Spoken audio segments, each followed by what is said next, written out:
2020 O level paper එකේ MCQ දෙවෙනි ප්‍රශ්නේ. දෙවෙනි ප්‍රශ්නේ කියනවා පුතේ ඇවිල්ලා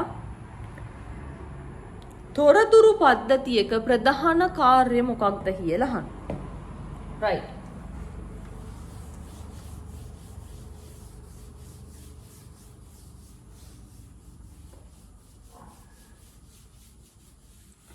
තොරතුරු පද්ධතියක කාර්ය අපි මුලින් කතා කරගෙන ඉමු. තොරතුරු පද්ධතියක් කියලා කියන්නේ පුතේ අපි තොරතුරු පද්ධතියක් ඇතුළත් කරනවා නැත්නම් ආදානය කරනවා පුතේ දත්ත. ඔය ආදානය කරන දත්ත ටික පුතේ සැකසීම සිද්ධ වෙලා තොරතුරක් ප්‍රතිදානය කරනවා. හරි. මෙතන පුතේ දත්ත ටික ආදානය කරනවා. ආදානය කරන දත්ත ටික පුතේ සකස් කරනවා.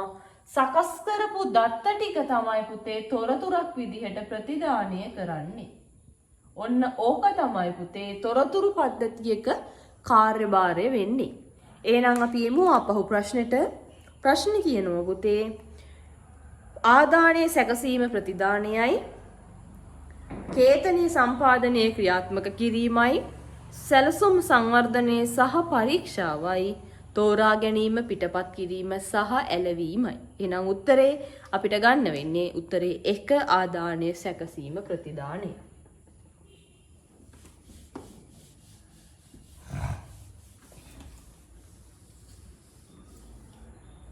right.